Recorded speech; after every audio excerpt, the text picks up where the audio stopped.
Pero está el libro también, ahí está el efecto sombra, ahí está la autora, Debbie Ford, a quien, si les parece, vamos a escuchar.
It's really bizarre to me when someone does something so stupid. I don't get it. I don't get it. I don't get it.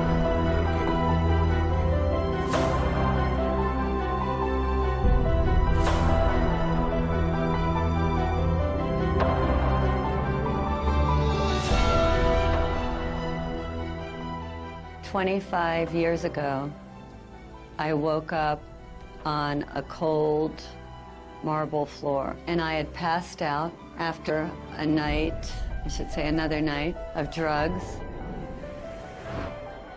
But something had shifted, and I knew that if I didn't make a dramatic change in my life, that I was going to die.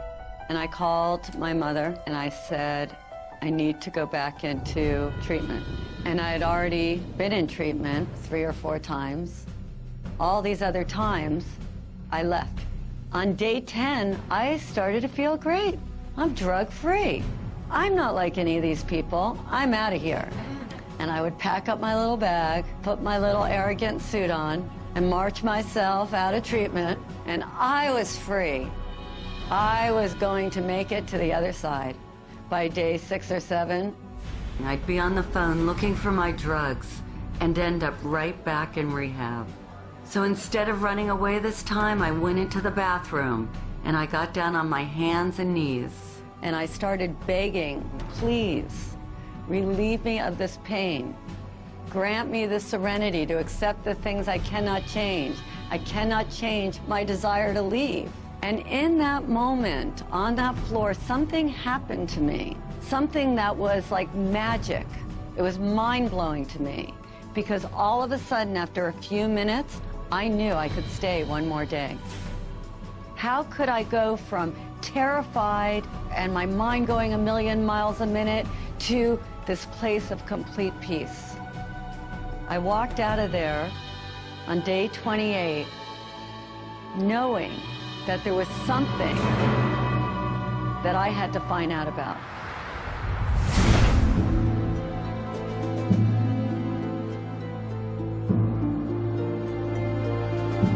The shadow is dark, it's secretive, it can be dangerous. Shadow is everything that we don't want other people to see. Things we hide, things that we lie about, not only to others but to ourselves. And they are the sort of monsters that come out of the caves in the middle of the night. It is that dark, intrinsic side of us that each and every one of us tries to hide. Because we've been told from such an early age that these are not acceptable components of who we are. To have one aspect of the soul, you have to experience the other aspect of the soul to counterbalance it. Hello, darkness, my old friend. I come to talk to you again. Yeah, they were talking about the shadow. The only time you don't have a shadow is if you're standing in the darkness. The shadow shows up in so many ways. Writing bad checks, drinking too much, cheating on our tax returns, dipping into our expense account or the family trust, eating chocolate cake in the middle of the night after 3 days of dieting and depriving ourselves, screaming at our kids or verbally abusing our partners after being the nice guy at work all day, surfing the internet and visiting porn sites while our wife makes us dinner, cheating on our husband while he is hard at work trying to provide all the extra pleasures in life for our family, stealing our co-workers' ideas and claiming them as our own. The shadow is made up of the thoughts, emotions, and impulses that we find too painful, embarrassing, or distasteful to accept. So instead of dealing with them, we repress them. Right now, hundreds of millions of people are living in denial of their individual shadow. And all of us are being affected by the collective shadow in more ways than we can imagine. The collective shadow manifests as evil, as war, as terrorism, as social injustice, as radical inequities in our economic status. You know, right now we have 50% of the world living on less than $2 a day, 20% of the world living on less than $1 a day. We are totally in denial of the fact that this is also a manifestation of our collective shadow. Why? Because people in social institutions, financial institutions, political institutions, corporate institutions are in total denial of the shadow energy. They don't even understand it. Even what we call evil in the world is the manifestation of our collective shadow, turned pathological, repressed, in rage, in denial. People who express self-righteous morality are usually the ones who have the darkest, deepest shadows. The shadow of the Catholic Church, which pronounces on homosexuality as evil and calls gays sinners, while hiding pedophiles in its own clergy.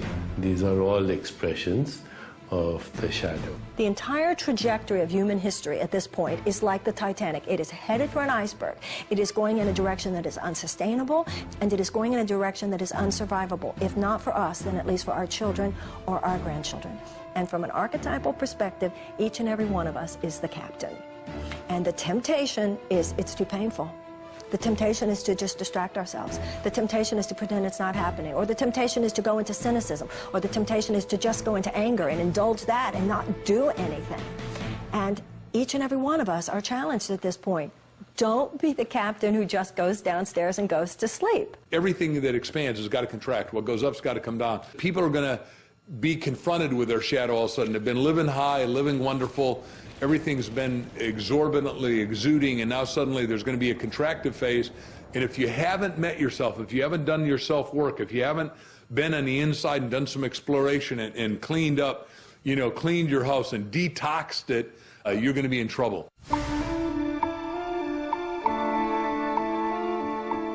The birth of our shadow occurs when we are very young, before our logical thinking mind is developed enough to filter the messages we receive from parents, caregivers, and the world at large. Even if we had the best appearance, we inevitably got shamed for displaying certain qualities and received the message that something about us was not okay, that something was wrong with us, or that we were bad. You greedy little toot, how are you going to eat all those before dinner? These messages get ingrained in our subconscious like a computer virus, altering our perception of ourselves and wounding our healthy sense of ego. When we suppress any of these qualities, we are living in denial of all of who we are. And of course, it's different based upon our environment. If you're raised in a family of blue-collar workers, and you declare that you want to play the piano or you want to become an artist, that artistic quality will be negatively received, and you may end up having to suppress that. On the other hand, if you're raised in a family of artists and intellectuals and you declare that you want to start working on construction or you want to be really athletic, that may also be perceived of as negative.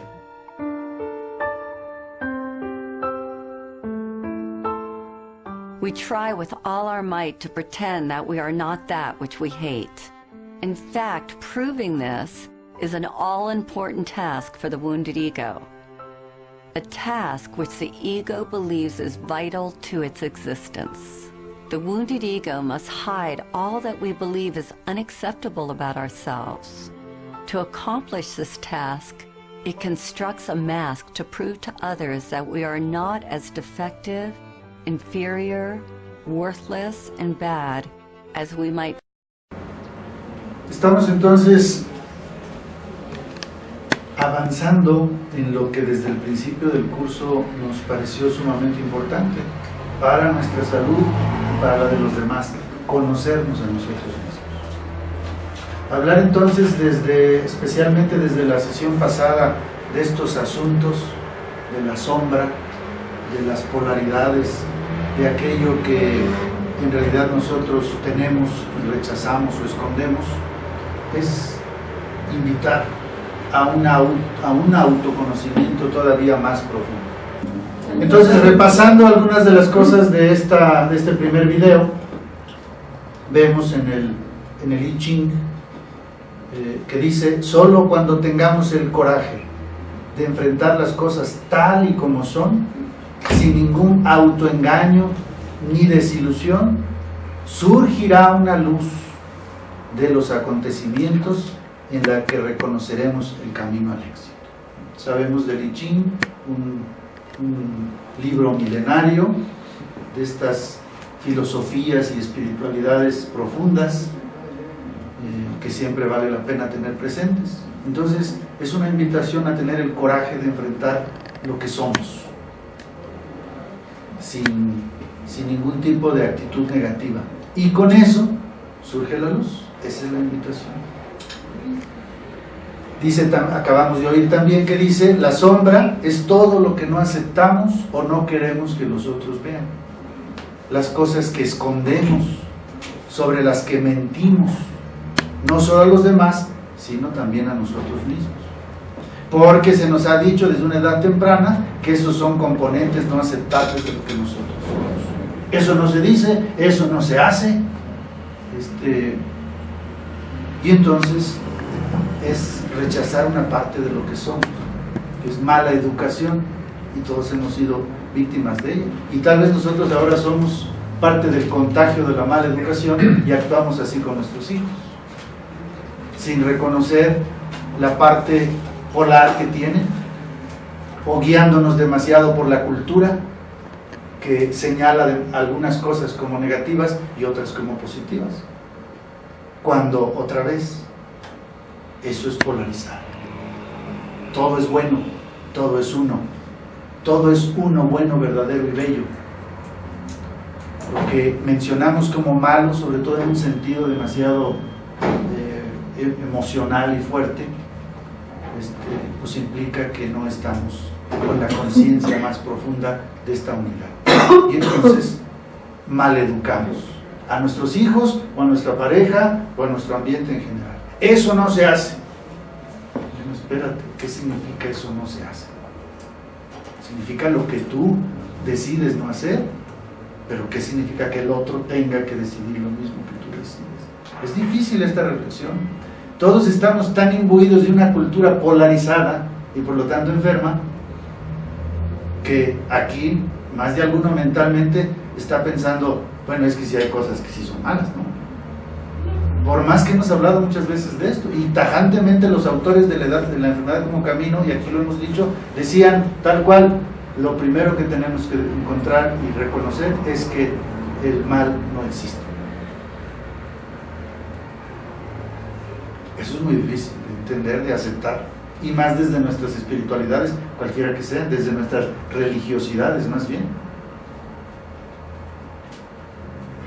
Entonces, ese es el punto, que lo que nos sucede a todos hoy y que nos enferma, lo que nos pasa con nuestros pacientes que vamos a tener delante en la consulta, es que han sido educados, mal educados, guiados desde muy temprana edad sobre cosas que supuestamente son inaceptables.